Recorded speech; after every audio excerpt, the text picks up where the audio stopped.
제일 끝절에 하나님의 것들은 하나님, 카이사르의 것들은 카이사르에게, 하나님의 것들은 하나님께 바치라. 신앙생활 하신 분, 경험이 있는 분들은 굉장히 많이 들었던 말씀이죠. 자, 그런데 오늘 이 본문은 어려운 용어로 정교 분리, 국가와 종교, 국가와 교회는 분리시켜야 된다라는 현대의 이 정치 사상 또는 헌법 조문을 직접적으로 가르치는 구절이 아닙니다. 아니라고요. 우리나라 헌법 20조에 모든 국민은 종교의 자유를 가지며 국교는 인정되지 않는다. 종교와 정치는 분리된다. 이렇게 되어 있습니다. 대한민국 헌법 제20조를 연관지어서 이 결론으로 17절 결론으로 간접적으로 설명할 수는 있지만 오늘 이 문맥이, 이 사건이 벌어진 문맥이 꼭 그걸 말하는 건 아니에요. 그건 말하는 거 아닙니다. 왜냐하면은 대한민국 헌법 20조에 되어 있는 종교와 정치는 분리된다라는 이 종교 분리, 그 원칙이 명문화된 게, 그러니까 대한민국 헌법에 딱 들어가 있죠? 그와 같이 법에 또는 헌법에 명문화된 역사가 그렇게 오래되지 않았어요. 그전에도 다소간의 논의가 있었지만 이 정교분리 원칙이 명문화된 거는 18세기 말입니다. 미국 수정헌법 제1조에 들어가는 거예요. 그 오래되지 않은 몇백 년, 몇천 년 된 개념이 아니에요. 몇백 년, 18세기 말입니다. 그러면 그런 정교분리의 원칙이 왜 각 나라의, 미국이나 대한민국이나 또는 기타 등등 여러 나라의 헌법에 명문화되었는가? 그것은 물론 많은 크리스찬들이 성경을 깊이 있게 연구해서 그 결론으로 나왔다라고도 볼 수 있지만 사실은 그거는 표면적인 이유는 될 수 없습니다. 오랫동안 인류는 종교 전쟁에 시달렸습니다. 몇백 년 동안 종교 전쟁에 시달리고 죽이고 하던 그 경험, 그 결과치로 그 종교 전쟁을 끝낼 수 있는 방법은 정교 분리밖에 없거든요. 국가와 종교를 분리하는 것밖에 없어요. 그래서 이것이 명문화된 겁니다. 자, 그런데 이제 성경을 생각해 보세요. 성경에서는요, 세상의 왕국, 인간들이 세우는 세상의 왕국들이 지속되는 어느 역사의 한순간에 이 땅에다 하나님께서 결코 멸망하지 않을 한 왕국을 세우실 거라고 말씀하셨습니다. 그리고 이 마가복음에서도요, 이후로도 계속 예수님께서는 그 킹덤, 그 왕국을 설교하십니다. 그런데 여기에 무슨 정교분리가 어디 있겠냐고요. 우리가 이 결론으로 17절을 가지고 연관지어서 설명할 수는 있지만 이 본문의 맥락이 그 얘기를 하는 게 아니에요. 또한 성경에서 가르치는 하나님께서 이 땅에 세우시게 될 결코 멸망하지 않을 한 왕국을 세우실 거라는 그 왕국과 우리가 그리스도의 복음을 믿고 참여하게 되는 이 땅에 지금 존재하는 그리스도의 교회와는 또 그 왕국과도 또 다르지 않습니까? 왕국하고 교회는 전혀 다르죠. 자, 그래서 현대 정치 사상이고 대한민국의 헌법 조문인 국가와 종교의 분리, 국가와 교회의 분리라는 이 현대적 사상은 우리가 연관지어서 카이사르의 것은 카이사르에게, 하나님의 것들은 하나님께 바치라는 말씀을 연관지어서 설명할 수는 있겠지만 오늘 이 벌어진 이 사건, 마가복음 12장에서 벌어진 이 사건이 그 정치 사상을 가르치는 본문은 아니에요. 간접적으로는 설명할 수 있겠지만. 자, 그럼 어떤 내용인지 먼저 봅시다. 성경에 있는 그대로 봐야죠. 예수님께서 설교하실 때마다 못마땅하게 여긴 당시의 종교 엘리트들이 있습니다. 우리가 12절에 봤지 않습니까? 마가복음 12장 1절부터 쭉 설교를 하시니까 거기 듣던 사람들 중에 이거 지금 자기들을 겨냥한 말씀이구나. 누굽니까? 제사장들과 서기관들과 장로들, 당대의 유대교 종교 엘리트 그룹들이에요. 12절에 있잖아요. 그분께서 자기들을 대적하려고 그 비유를 말씀하셨음을 알았으므로, 그렇죠? 되게 이제 기분 나쁘게 들은 거죠. 예수님께서 설교하실 때마다 못마땅하게 여긴 종교 엘리트 집단들이 있었습니다. 제사장들, 서기관들, 장로들.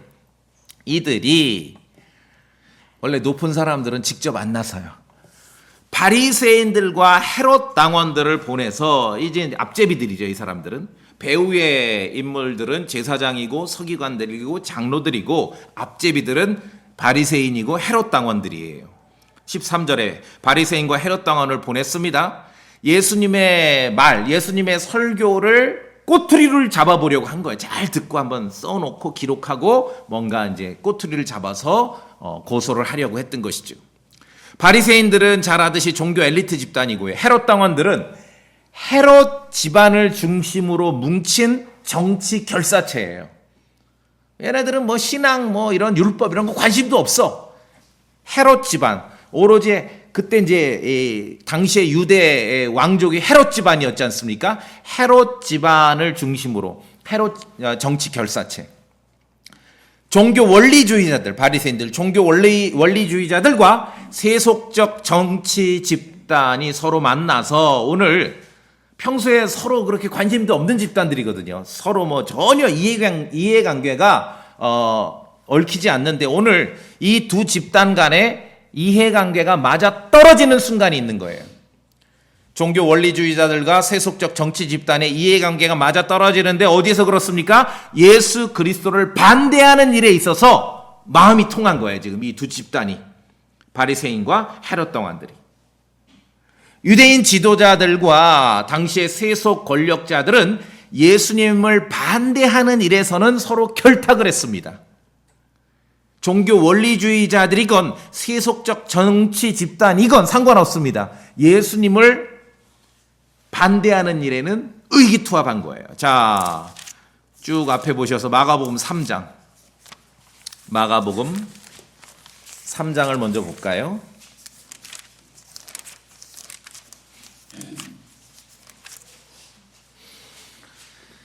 3장 6절 우리 같이 읽어보겠습니다. 마가복음 3장 6절입니다. 마가복음 3장 6절 시작. 바리새인들이 나가서 어떻게 자기들이 그분을 죽일까 하고 그분을 대적하여 즉시 헤롯 당원들과 의논하였으나. 평소에는 서로 관심도 없고 서로 앙숙이었던 자들도 예수님을 반대하는 일에는 마음을 모으게 돼 있어요. 이게 역사입니다. 이게 인간들의 모습이죠. 자, 다시 이제 본문으로 오셔서 두 집단, 뒤에는 물론 종교 엘리트 집단들이 배후 세력입니다. 표면적으로 두 집단, 바리새인들과 헤롯 당원들이 종교 원리주의자들과 세속적 정치 집단이 서로 협의를 해서 어떻게 예수님을 꼬투리 잡을까?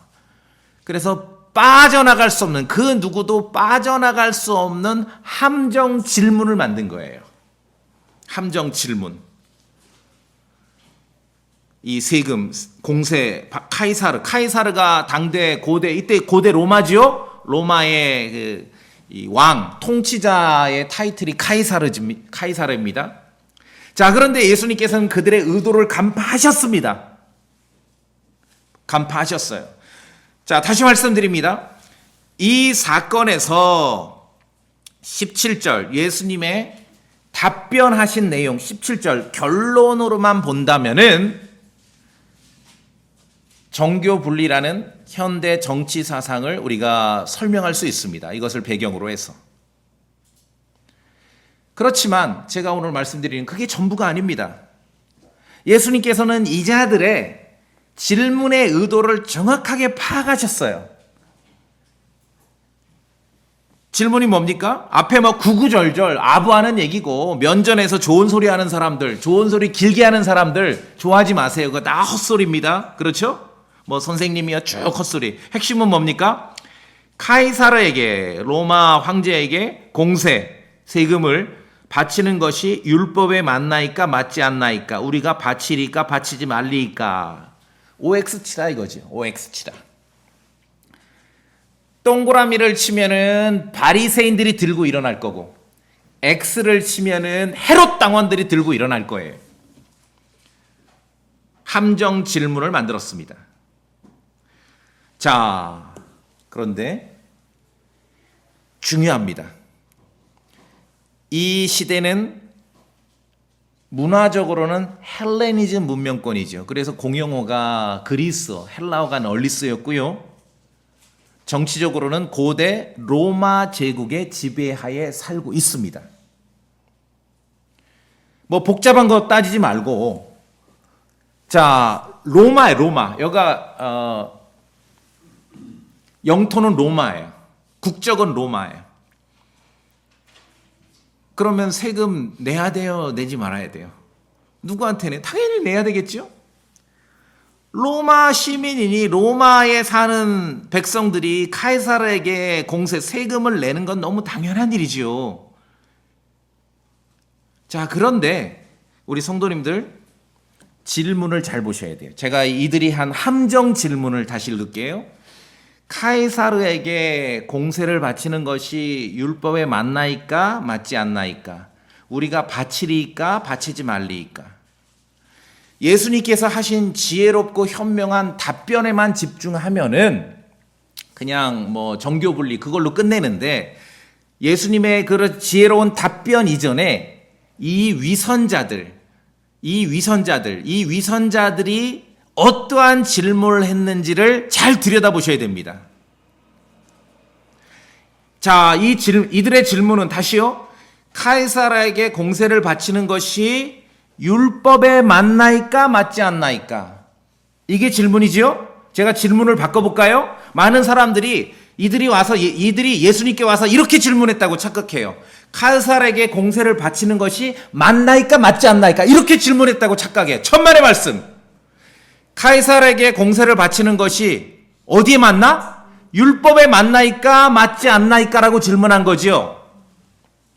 이 위선자들은 모세 율법에서 다루지 않는 내용을 가지고 와서 율법으로 판단해 달라고 요구하는 거예요, 지금. 모세 율법에는요, 이방인 세속 권력자들에게 세금을 납부하는 문제에 대해서 아예 다루지를 않아요. 모세 율법에는 그런 사고, 그런 세계가 존재하지 않아요. 모세 율법은 하나님의 직접 통치, 모세 율법, 십계명이 뭡니까? 우리로 치면 헌법이잖아요. 신정국가거든요, 그때는. 이방인의 권력자 따위에게 세금 납부하는 그런 문제는 율법에서 언급조차 하지 않습니다. 이건 율법 바깥의 영역이에요. 왜냐하면 율법이 지배하는 이스라엘은 기본적으로 신정국가였기 때문에. 자, 이 위선자들의 질문은 카이사라에게 공세를 바치는 것이 맞나이까 맞지 않나이까가 아닙니다.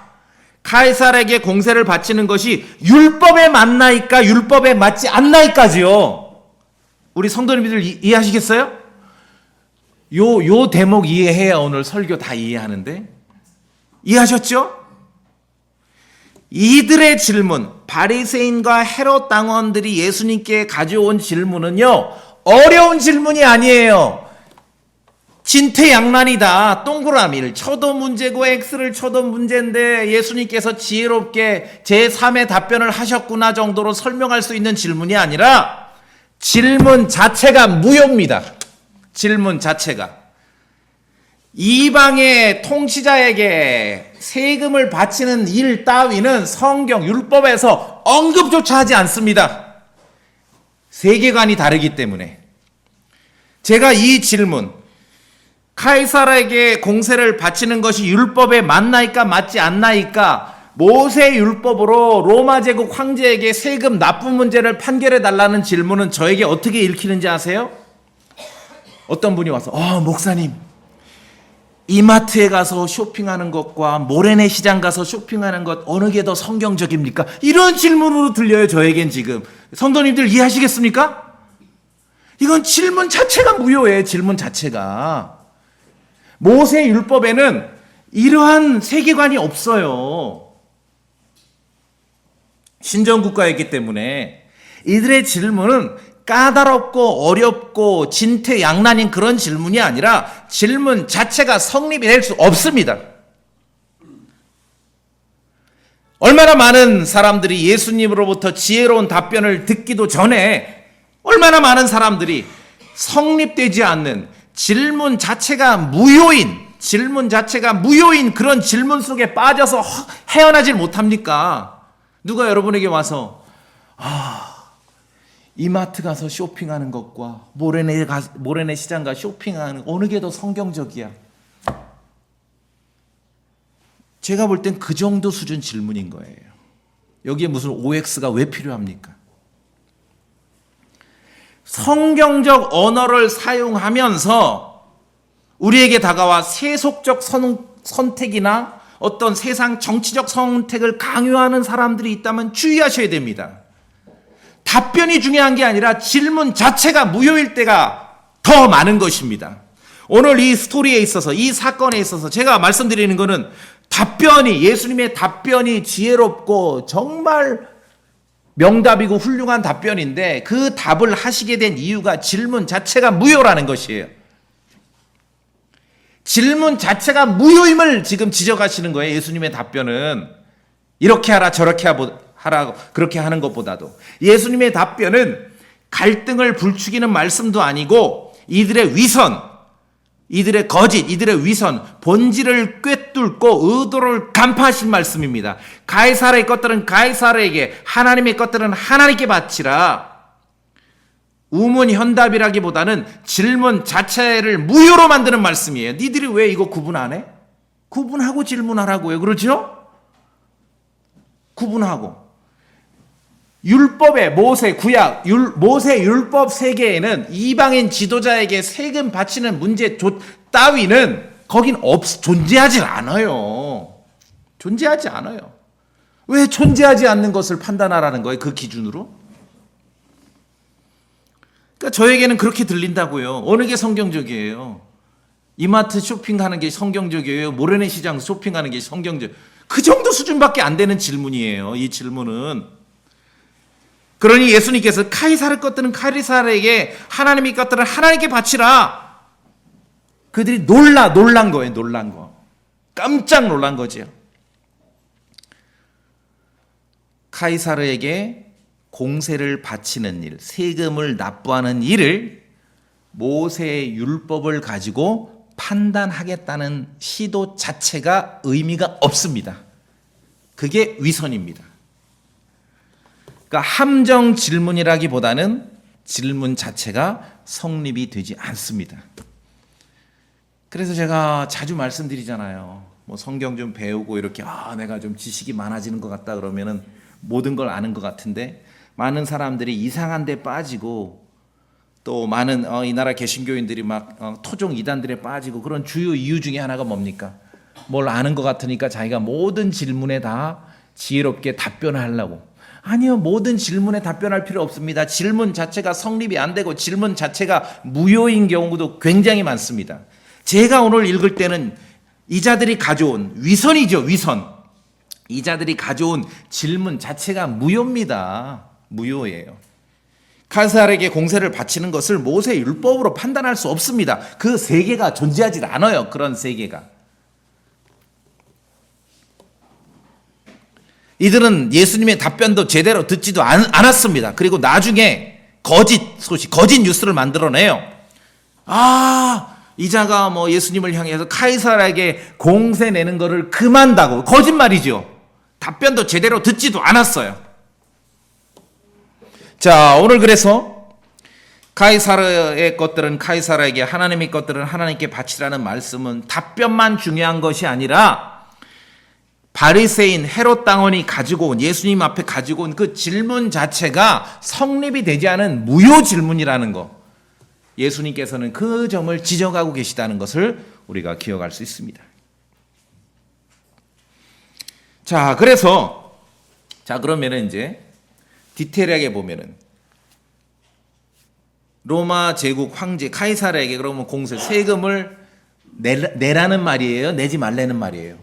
내도 된단 말이죠. 내도 된단 말이에요. 어떤 성경이 가르치는 원칙은 어떤 사람이, 어떤 성도가, 어떤 교회든 어떤 국가 권력 하에 살든지 사회적으로 기본 질서와 안전을 누린다면 세금 납부는 시민의 마땅한 책임이고 의무라고 가르칩니다. 이게 성경의 마지노선이 어떤 국가 권력과 이 성도 간의 관계 설정에 있어서 마지노선이 사회적 질서와 안전을 누린다면은 세금 납부는 그건 책임이고 의무예요. 그런데 어떤 나라, 어떤 국가인지 상관없어. 왜냐하면 하나님의 말씀은 성경은요, 예수 그리스도 사도 시대 이후로 2000년의 신약 성경은 2000년의 인류, 2000년 이상의 인류 역사를 커버하고 있거든요. 여기에 뭐 온갖 나라가 다 있었잖아요. 좋은 나라, 나쁜 나라, 뭐 이쁜 나라, 못난 나라. 성경이 가르치는 세속 권력, 국가 권력은 착각하면 안 됩니다. 뭐 과도하게 세속 권력이 선하고 착하다든지, 그래서 어떤 최고의 선을 완성하는 그러한 기관이라든지 그렇게 착각하시면 안 돼요. 성경이 가르치는 세속 권력, 국가 권력은 반대입니다. 악이 폭주하지 못하게 막는 장치라는 거예요. 악이. 극도로 선을 추구하는 게 아니라 성경이 가르치는 건 악이 폭주하지 못하게 막는 거예요. 이게 이방인 세계의 국가 권력, 세속 권력입니다. 그래서 악이 폭주하지 못하도록 막는 장치로서 세속 권력이 존재하기 때문에 그 일을 하려면 비용이 들지요. 그 비용을 거기에 국민들이 내는 거, 그게 세금이에요. 그게 세금이에요. 기본적으로. 그래서 성경이 가르치는 세속 권력, 국가 권력은 그게 뭐 어떤 국가 권력이든 상관없습니다. 사도 시대 이후로 이 땅에 존재하는 모든 민족과 국가의 어떤 그 세속 권력에 대해서 성경은 보편 진리를 말하고 있는 것이니까. 그래서 성경이 가르치는 국가 권력, 세속 권력은 최소한 자기 백성, 자기 국민들이 안전하게 살 수 있도록 책임을 져야 돼요. 이게 성경이 가르치는 국가 권력이에요. 자, 로마서 13장 보시겠습니다. 로마서 13장.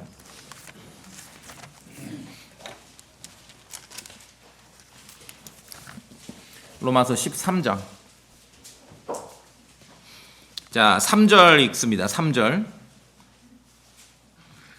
이 13장을 읽으면서 하도 뭐 1절, 2절에만 꽂히다 보니까 본질을 놓칩니다. 본질은 3절에 있습니다. 3절을 우리 소리내 읽을까요? 저랑 같이 시작. 치리자들은 선한 일이 아니라 악한 일에 대하여 두려움이 되나니 그러므로 네가 권력을 두려워하지 아니하려는 선한 것을 행하라. 그러면 바로 그에게 네가 칭찬을 받으리라.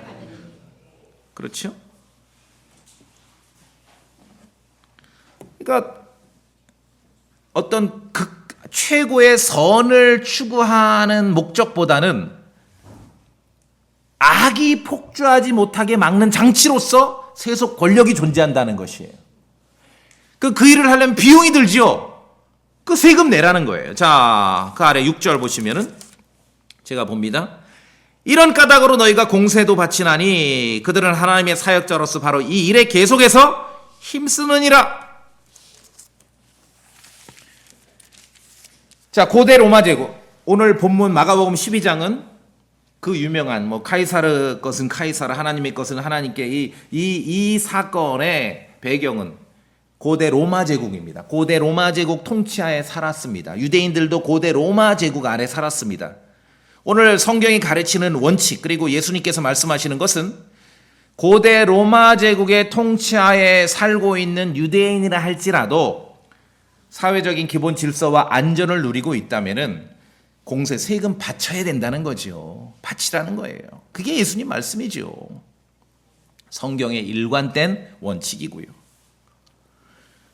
종교 위선자들처럼 하나님 앞에서의 의무와 세상 세속 권력자들 앞에서의 의무를 뒤섞지 말아야 하는 거예요. 지금 이 위선자들은 전혀 어울리지 않는 것을 슬쩍 엮어서 조합을 해서 가지고 온 거예요.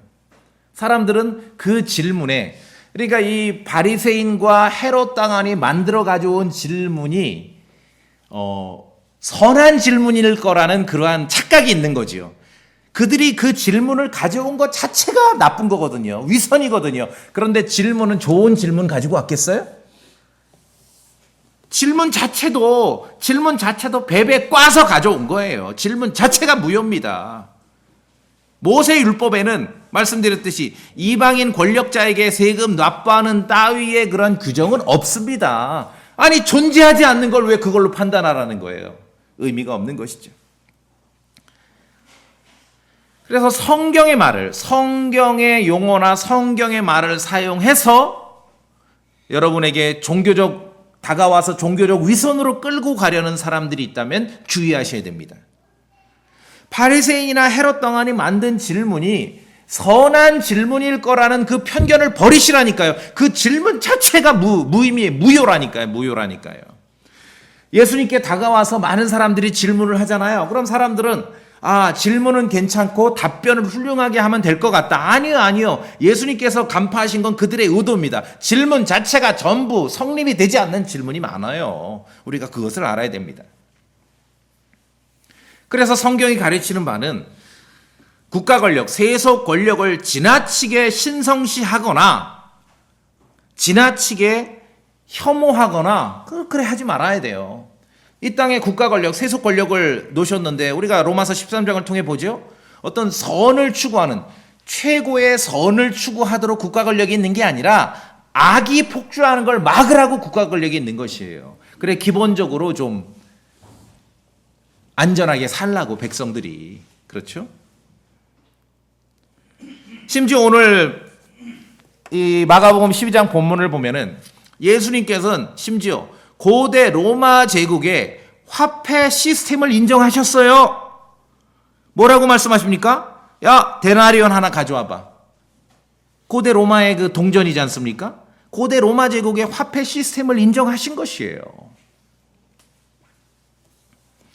동서고금을 막론하고 하나님의 말씀은 진리입니다. 성경은요, 시대나 체제를 구분하지 않고 이 땅에 그리스도의 복음을 믿는 교회의 성도가 기본적으로 이 땅에 존재하는 국가 권력 또는 세속 권력에 대해서 어떠한 입장을 가져야 하는지를 우리에게 알려줍니다. 말씀드렸듯이 사도시대 이후로 2000년 이상 흘러가면서 세상에는 온갖 형태의 세속 권력, 국가 권력이 있거든요. 성경 그것을 깨알같이 구분하지 않습니다. 그냥 하나님 보실 때 다 똑같은 거예요. 민주주의 나라도 있고 사회주의 나라도 있고 어떤 세속주의, 전체주의 다 많은데 그거를 디테일하게 구분하면서 교회 성도들에게 지침을 주지 않습니다. 자, 베드로전서 2장 봅시다. 베드로전서 2장. 베드로전서 2장입니다. 베드로전서 2장.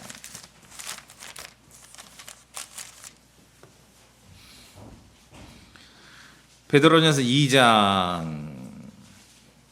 우리 성도님 찾으셨으면은 12절 좀 길지만 소리내서 또박또박 한번 읽어주시겠습니까? 베드로전서 2장 12절 이방인들부터 시작. 이방인들 가운데서 너희 행실을 정직하라. 이것은 그들이 너희와 박해하는 비방하고 자기들이 바라볼 너희의 선한 힘으로 인해 주께서 찾아오신 날에 하나님께 영광을 돌리게 하려 함이라. 예, 너희 행실을 정직하게 하라. 개역성경에 정직이란 말이 없습니다.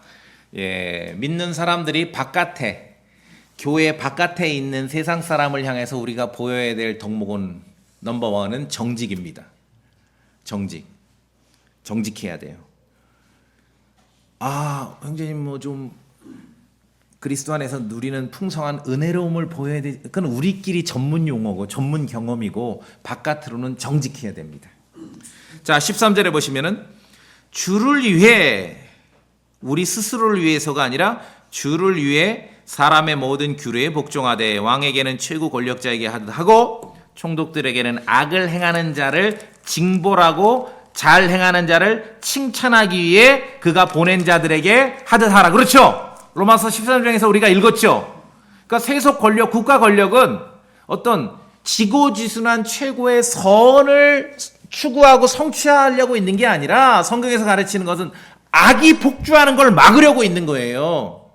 그러니까 성경이 가르치는 것은 2000년 동안에 이 땅에 존재하는 수많은 세속 권력, 국가 권력이 있는데 그 지도자가 어떤 사상을 갖고 있고 어떤 신앙을 갖고 있고 그 나라가 어떤 시스템을 갖고 있고 그런 거 안 따져.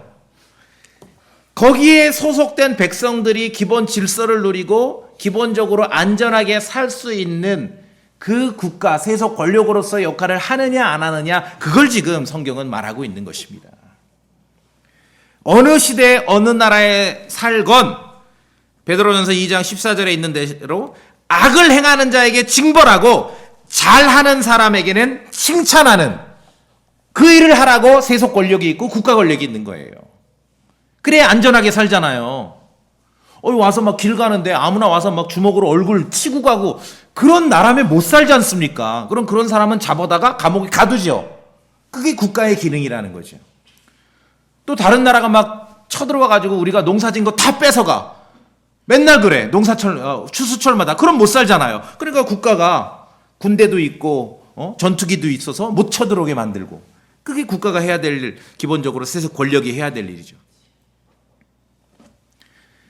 그러면은 악을 행하는 자를 징벌하고 잘 행하는 자를 칭찬한다. 기본적으로 이게 물론 정도의 차이는 있고 수준의 차이는 있겠죠. 대한민국 기준으로 아프리카에 있는 어느 나라를 평가할 수 있겠습니까? 그거는 힘들죠. 그렇죠? 그러나 각자가 또 각자 그 속에 살아가는 사람들이 있지 않습니까? 그래서 기본적으로 악을 행하는 자를 징벌하고 잘 행하는 자를 칭찬하는 어느 시대고 어느 나라고 세속 권력이, 국가 권력이 그 일을 한다고 하면은 물론 잘했으면 좋겠는데 잘 못하는 나라도 있죠. 그게 기본적으로 그렇게 돌아간다면은 납세는 책임이고 의무라고 가르치는 거예요. 이게 로마서 13장 말씀이에요. 그렇죠? 뭐 개인적으로 통치자를 막 존경하고 막 어디 가면은 어느 나라 가면은 왜 지도자한테 제사 지내는 나라도 있지 않습니까? 그런 게 아니에요. 그러니까 국가 권력, 세속 권력이 기본적으로 내가 좀 이 땅을 살아가는데 안전하게 살아갈 수 있도록 지켜주고 있다. 그러면 세금 내라는 거죠. 그게 오늘 마가복음 12장의 내용이죠. 어려운 문제가 아닌데 예수님께 이 위선자들은 지금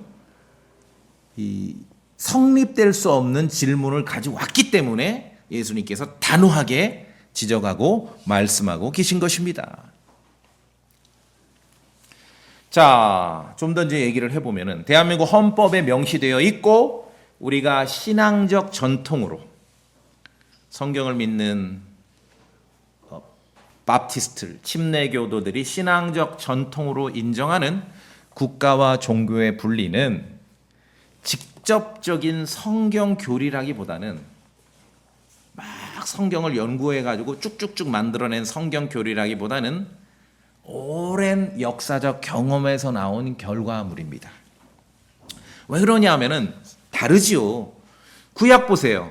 이스라엘 역사를 봅시다. 구약은 모세 율법이 기본인데 구약 이스라엘 역사는 신정국가 아닙니까?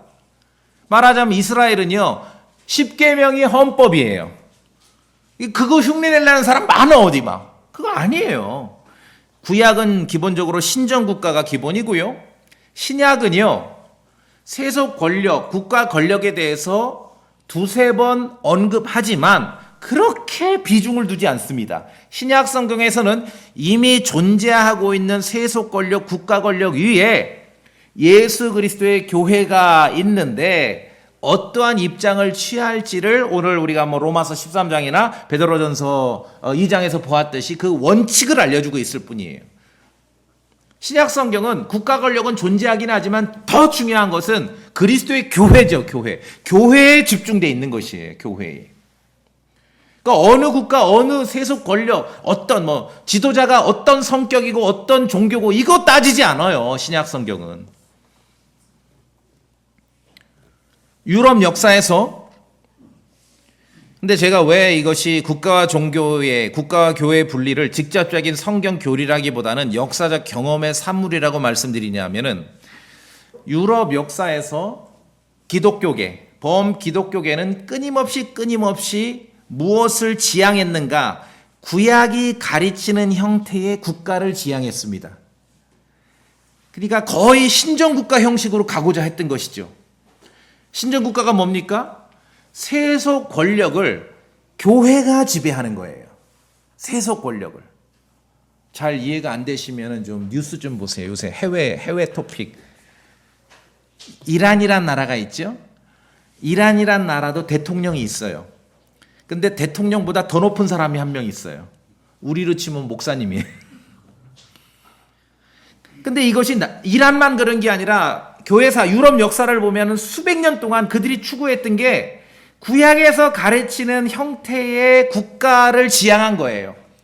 세속 권력을 교회가 지배하는 거, 교회가 행사하는 거.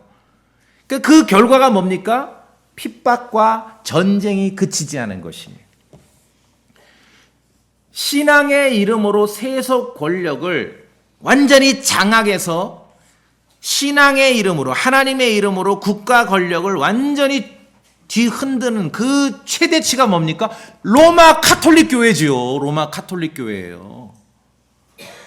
만약에 교황이 존칭을 써요. 교황님이 대한민국에 오는데 여러분이 교황은 적그리스도야 그럴 수 있겠죠. 근데 잡혀가요.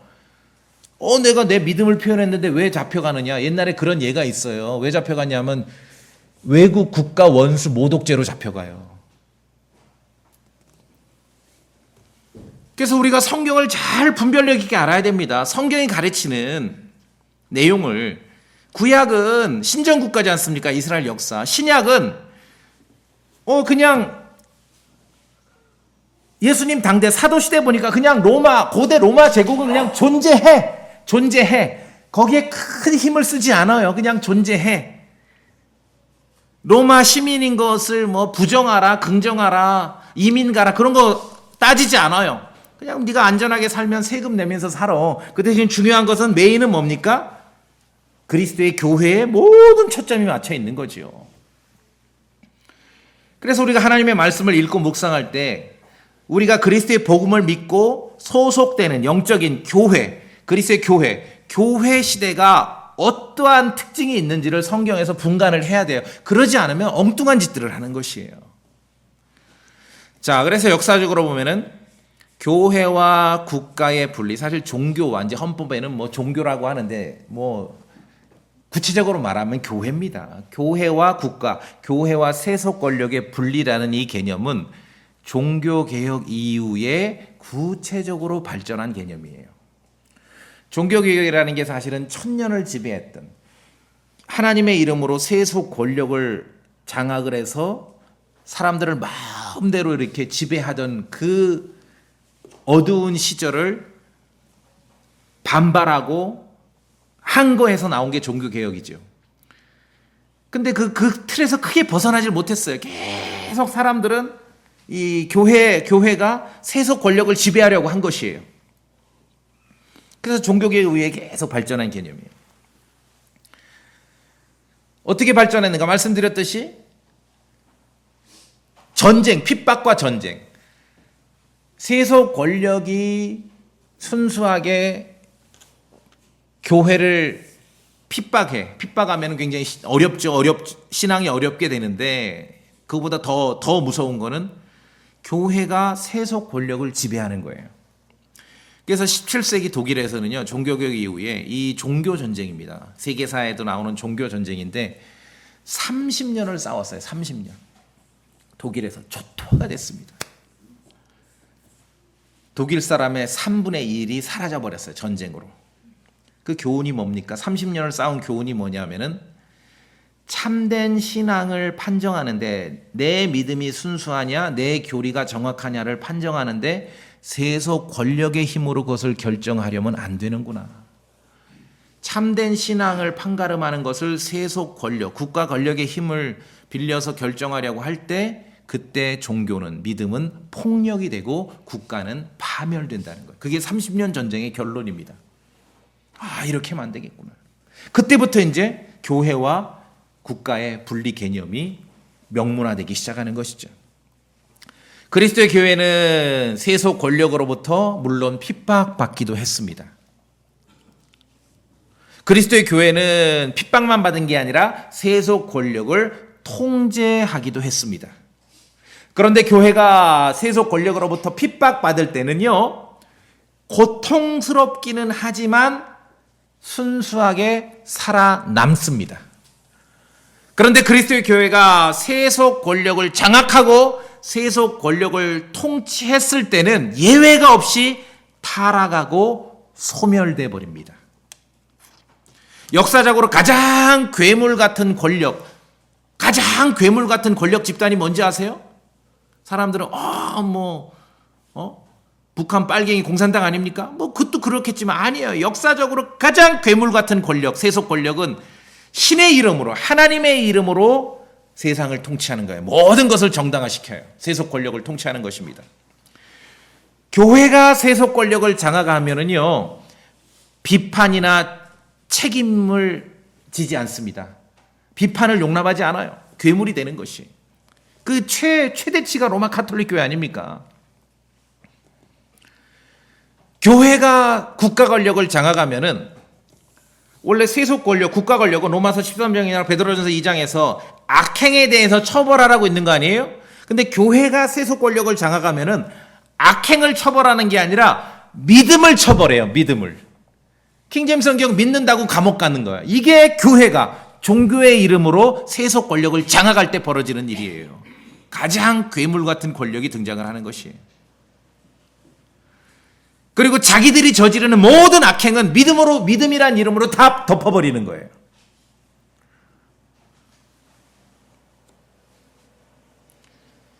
그래서 국가 권력, 세속 권력은 특정 종교를 통해서 백성들을 지배하려고 해서는 안 되고 개인의 자유로운 종교 신앙 활동을 막아서도 안 되는 것이죠.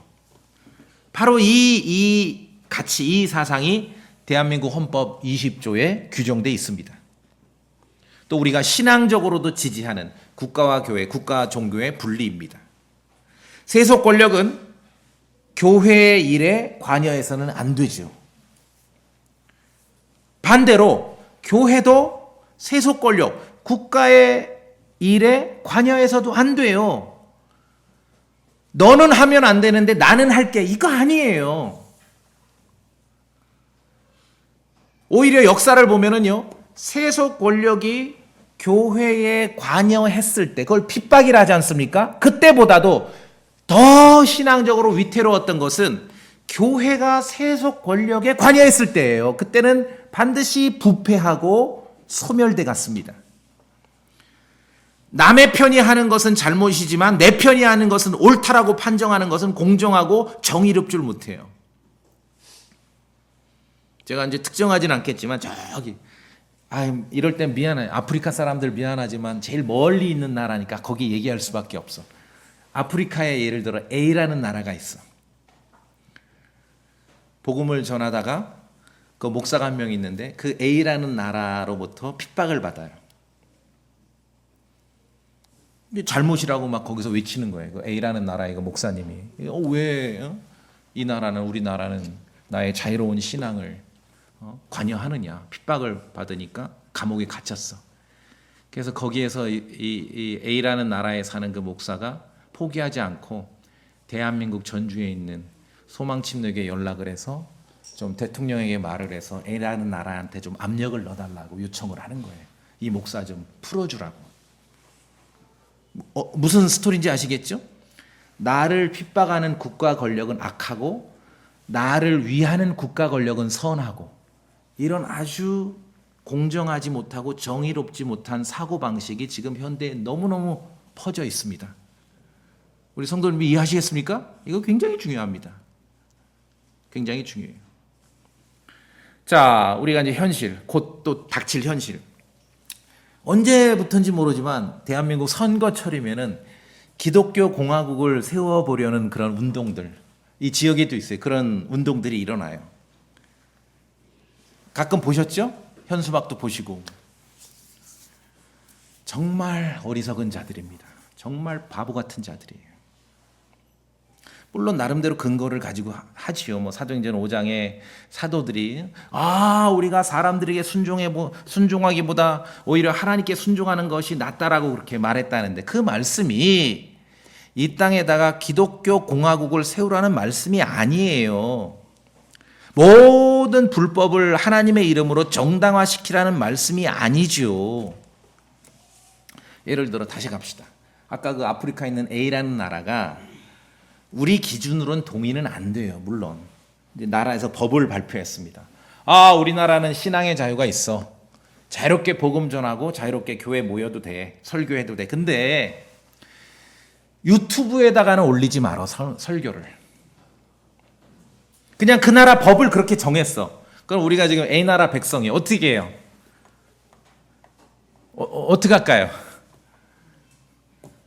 유튜브에 설교 올리고 감옥 가요? 아니면 그거 피하고 할까요? 그냥 어떻게 하실래요, 여러분? 왜 많은 사람들이 기독교 공화국을 세우려는 의도가 분명히 보이는데 왜 그거 얘기하지 않나요? 우리 정신 바짝 차려야 됩니다. 이거는 지난 2000년 역사, 종교개혁 이후의 수백 년 역사를 봐서 하나님의 말씀을 기본으로 해서 우리가 무엇이 참이고 무엇이 진리인지를 분명히 알아야 돼요. 자, 우리는 성경이 진리임을 믿죠. 하나님 말씀 믿으시죠? 최고의 진리죠. 불변의 진리죠. 거기다 우린 킹제임스 성경이 정말 보존된 하나님의 말씀인 거 믿으시죠? 제가 질문할게요. 5천만 대한민국에 사는 모든 사람들이 우리와 같은 기준을 가지고 있나요? 맞습니까? 아니죠. 이 킹제임스 성경, 하나님의 말씀을 절대적 진리 기준으로 받아들이는 사람은 많지 않지요. 그 어떤 종교 규범도 대한민국 5천만 모두에게 인정받을 수 없어요. 그렇죠? 우리가 읽고 가면은 저쪽에서 또 머리 깎은 분들이 또 뭐 들고 나오고 하지 않습니까? 자, 그런데요. 우리가 믿는 하나님의 말씀이 진리가 아니라는 게 아니라 그냥 현실을 보자는 거예요. 대한민국 5천만이 모두가 그런데 인정하고 예외 없이 받아들일 수 있는 오직 하나의 규범이 있습니다. 그것은 성경이 아니고 반야심경이 아니에요. 그건 뭡니까? 대한민국 헌법입니다. 동의하십니까? 그러니까 국가는 성경을 기초로 세워지는 게 아니라 헌법을 기초로 세워지는 거예요. 그럼 여기다 세우려면은요 1000만 명만 따로 독립을 해야 돼요. 그럼 1500만 명은 또 따로 반야심경으로 독립을 해야 되고 5천만 명 모두에게 공통 규범은 대한민국 헌법입니다. 이게 세속 권력이라는 거예요. 국가 권력. 왜 여기다 자꾸 기독교 공화국을 세우려고 하는가요? 그러면 1000만 명만 따로 독립해야 돼요. 말도 안 되는 얘기죠. 국가는 우리가 믿는 성경 가치가 아니라 세속 권력은, 국가 권력은 모두가 동의하는 헌법적 가치 위에 세워지고 운영되어야 하는 것이에요. 모두에게 공통 규범이 되지 못하는 것을 가지고 세속 권력을 좌지우지하려는 것은, 종교 공화국을 만들려는 것은, 이거는 참으로 어리석은 시도예요. 그렇게 수백 년을 싸웠고요. 독일에서는 30년을 싸우면서 국민의 3분의 1이 사라진 결론으로 이렇게 해서는 안 되겠구나 우리가. 그래서 교회와 국가의 분리라는 현대 정치 사상이 명문화되기 시작한 것입니다. 역사에 수없이 존재했어요. 종교만 바꾸면은 기독교 공화국을 세우려는 그 어리석은 자들이 시도하는 그런 형태의 국가가 이 지구에 많아요. 종교를 바꾸면은 아프가니스탄 탈레반 정권 이슬람 공화국이지 않습니까? 이란 이슬람 공화국이잖아요. 그렇죠?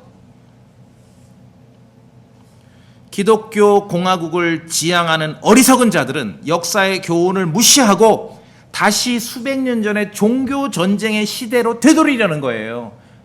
백성을 사랑하지 않는 사람들입니다. 종교 전쟁으로 얼마나 많은 사람들이 죽었는데요.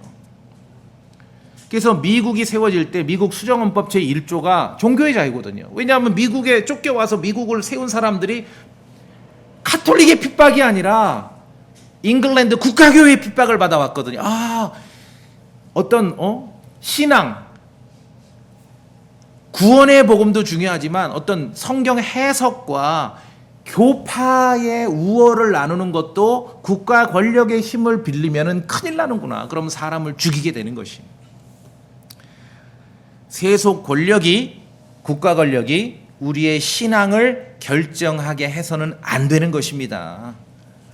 또한 교회가 하나님의 이름으로 세속 권력, 국가 권력을 손에 넣고 지배하려고 해서도 안 되는 것입니다.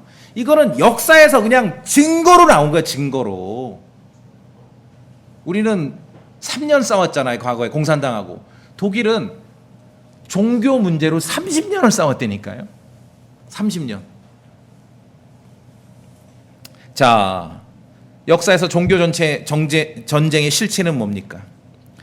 나의 신앙을 핍박하는 세속 권력은 악하기 때문에